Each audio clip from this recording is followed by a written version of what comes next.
Bismillahirrahmanirrahim. Assalamualaikum warahmatullahi wabarakatuh. Tafsir ayat gadai di surat Al-Baqarah ayat 283. Ayat ini berbunyi, wa in kuntum ala safari wa lam tajidu katiban farihanum maqmudah fa in amina ba'dukum ba'dha falyu'addi alladhi tumina amanatahu walyattaqillaha rabbah wala taktumus syahadah wa may yaktumha fa innahu athimun qalbuh wallahu bima ta'maluna alim. Jika kamu dalam perjalanan, wa in kuntum ala safarin tadi ya, jika kamu dalam perjalanan sedangkan kamu tidak mendapatkan seorang pencatat, hendaklah ada barang jaminan yang dipegang. Akan tetapi jika sebagian kamu mempercayai sebagian yang lain, hendaklah yang dipercayai itu menunaikan amanahnya atau utangnya, dan hendaklah dia bertakwa kepada Allah Tuhannya.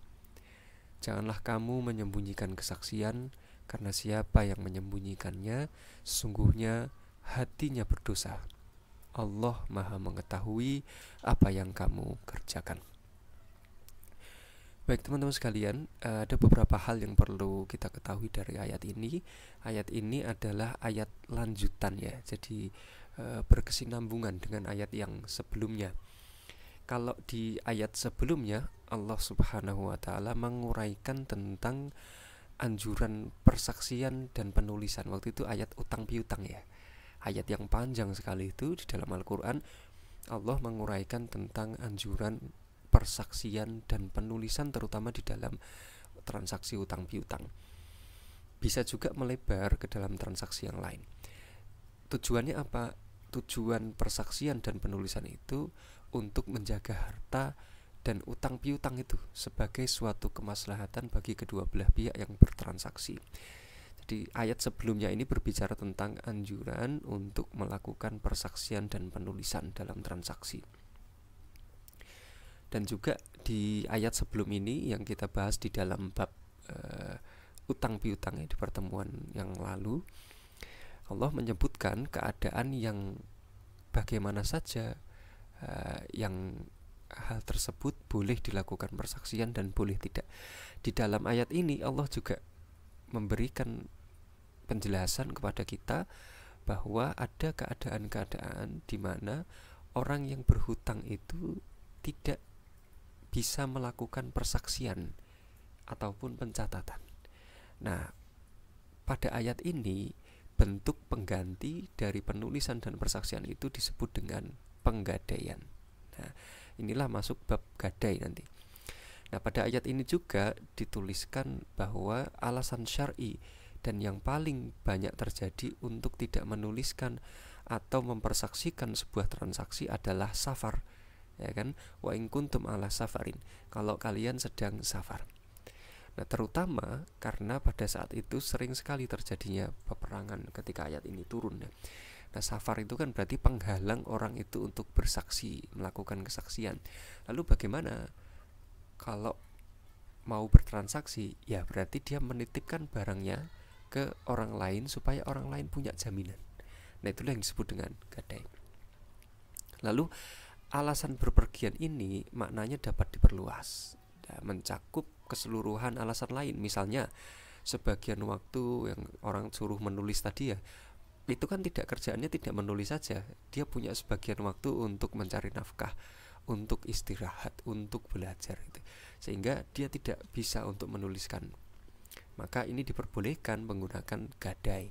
Nah, begitu juga misalnya dengan kekhawatiran si pemberi piutang akan keteledoran orang yang berutang. Nanti kalau dia nggak amanah gimana ya gitu ya, kalau uang saya digelapkan gimana ya gitu. Nah, kekhawatiran itu yang kemudian bisa menjadi alasan bagi si pemberi piutang untuk meminta suatu barang untuk kemudian digadaikan. Ini pelajaran pertama. Pelajaran kedua, nah mayoritas ulama itu membolehkan transaksi gadai dalam keadaan safar dan keadaan mukim. Walaupun ayat ini berbicara dalam keadaan safar, bukan dalam keadaan mukim ya, tapi para ulama jumhur mayoritas membolehkan transaksi gadai dalam safar, dalam bepergian maupun dalam keadaan mukim atau tidak bepergian. Diperbolehkannya melakukan penggadaian dalam safar saja. Ini ada sebagian ulama yang menafsiri ayat itu seperti itu. Jadi dalam keadaan safar saja. Tetapi rupanya dalil ini lemah karena ayat ini nanti diperjelas juga dengan hadis Nabi. Jadi perilaku Nabi Shallallahu Alaihi Wasallam dan hadisnya sahih di dalam Sahih Bukhari, Sahih Muslim, kitab-kitab hadis yang lain menyebutkan secara jelas bahwa ada sebuah hadis riwayat Aisyah radhiyallahu anha bahwa Nabi itu pernah membeli sejumlah makanan dari orang Yahudi. Dengan cara apa? Utang. Jadi makanannya diambil dulu, bayarnya kemudian. Lalu Rasulullah menggadaikan baju besi beliau. Nah, misalkan ya Imam Nasai itu meriwayatkan sebuah hadis yang hampir sama juga dari Ibnu Abbas bahwa Ibnu Abbas berkata ketika Rasulullah wafat, baju besinya yang tadi digadaikan itu kepada Yahudi itu sekitar seharga 30 sok biji gandum gitu. Tapi Rasulullah karena beliau keduluan wafat sehingga baju besi itu belum sempat ditebus oleh Nabi Shallallahu Alaihi Wasallam. Berarti kan Nabi pernah melakukan itu dalam keadaan mukim, dalam keadaan tidak sedang safar. Nah, maka dari itu mayoritas ulama mengambil kesimpulan bahwa gadai itu walaupun di ayat ini disebutkan keadaan safar, boleh dilakukan dalam keadaan safar maupun dalam keadaan mukim.